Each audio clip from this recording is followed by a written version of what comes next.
Good morning, dear children. I welcome you to our English lecture. And in the last lecture, we were discussing about the poem Life. We have already seen the central idea of the poem. We have seen about the poetess. We have discussed about the poetess. We have also seen the meaning of the poem. Now, I would like you all to come back to the poem once again, and we will see what else we can see in the poem. So we will just open the page of the poem, and if you do not have your textbooks, you can always take a notebook and you can share my screen for the poem. So let us go to the poem and see what else do we find in the poem. So children, if we look at the poem some more clearly, we can find few more details in the poems. Like here, if we see the words dream, the word dream rhymes with the word rain. Dream, rain. Not very much, little bit, but it does rhyme. And the second word say rhymes with day.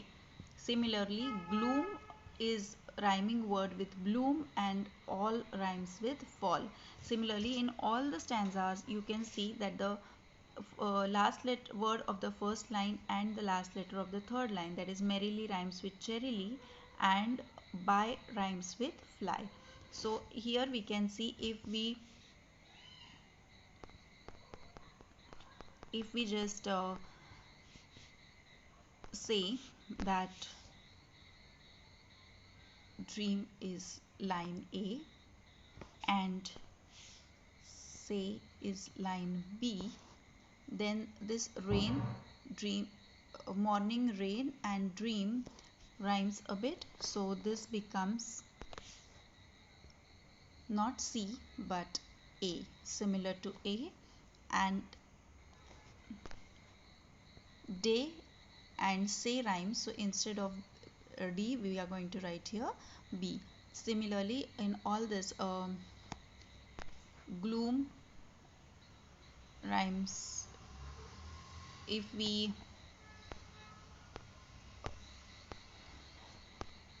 say it as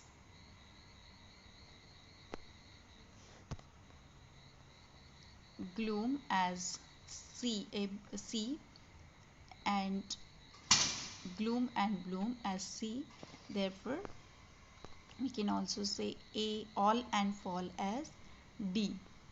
So the rhyme scheme here is A,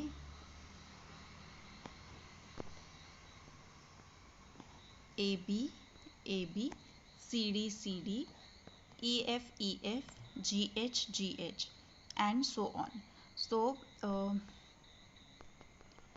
this is how we find out the rhyme scheme, and therefore the rhyme scheme of this poem is AB, AB, CD, CD, EF, EF, GH, GH, and so on. So now moving ahead, let us see what are the poetic devices used in this poem. So let us see in the first four lines what do we have. Oft a little morning rain foretells a pleasant day. So from here to here, it is a metaphor, because the morning rains are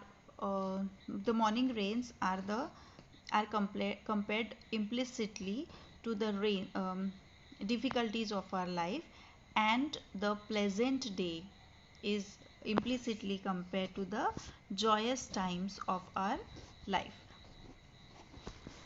Then sometimes there are clouds of gloom.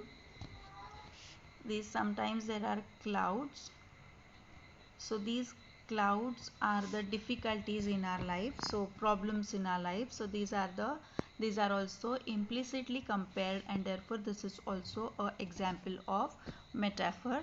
Then if the showers will make the roses gloom,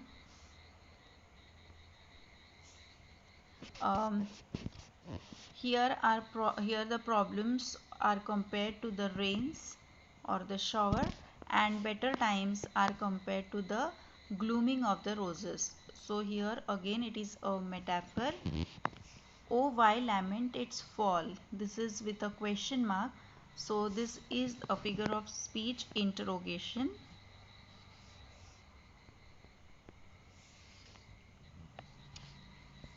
Then moving ahead, um, rapidly, merrily, life's sunny hours flit by. Life's sunny hour flits by.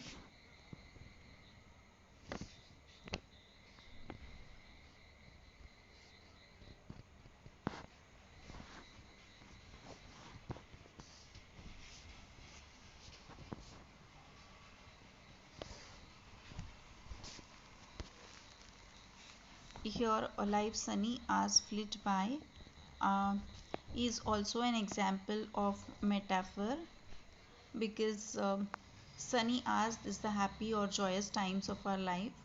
Those are compared to the sunny hours. Now gratefully, cheerily enjoy them as they fly. Okay, fine. Now in this next stanza or next lines, we can see, what though death at times steps in and calls our best away. Again, this is an example of interrogation. The question is asked, what though sorrow seems to win over hope a heavy sway. Again, an interrogation. A question is asked. And here also we have the examples of personification, like what though death at times steps in. Here the human quality of stepping in is given to death, so it is a personification as well. Then, and calls our best away, sorrow seems. Okay, and here sorrow seems to win. Again, sorrow, an imaginary thing or a non-tangible thing, is given the attribute or is given the quality of human quality. Again, it is a personification. And then yet hope again elastic springs. So again hope is given the quality of elastic spring.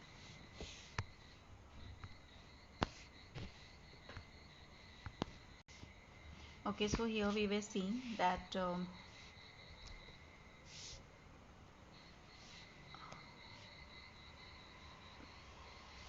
yet hope, so sorry, yet hope again unconquered though she fell. This is the figure of speech of personification, because hope is given the quality of being unconquered, just like human quality. Then also in the last line, can courage quell despair? So quell despair is end unhappiness. So courage is given the quality, human quality of ending unhappiness, which is again a figure of speech personification. A human quality is given. So this is all we can see in the poem. Then now we are going to move ahead and see in more details about the figures of speech, and for that I have a video for you and an audio visual, so that you can understand it still better. Okay, so let us move forward. Dear children, today we will learn about figurative versus literal meaning of words in English. It is also called as figurative language and literal language. This is the introduction to the figures, as we know that we should have strong roots to have good fruits. So let's begin.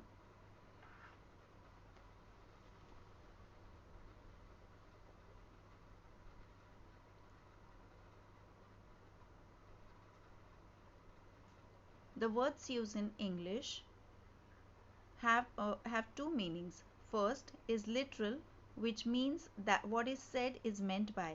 In simple words, It means we go by the dictionary meaning of the words, whereas figurative means drawing the mental picture of whatever is being said so that it will help convey the idea faster and more vividly.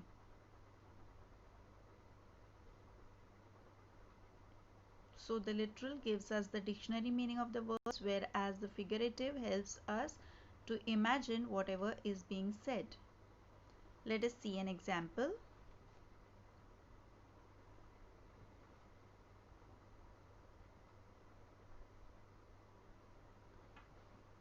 Bolt ran very fast in the race. Here we get to know that Bolt ran really very fast in the race. As we go by the literal meaning, that is the dictionary meaning. But when we say Bolt ran like a cheetah in the race, a picture of Bolt and cheetah running, our mind starts imagining the picture of cheetah and Bolt running, and we start comparing Bolt and cheetah. So here what happens is we understand better as our mind is made in such a way that it recognizes pictures easily, and therefore it is rightly said that a picture is worth 1,000 words. So now children, you must be very clear with the literal and figurative meanings, figurative language.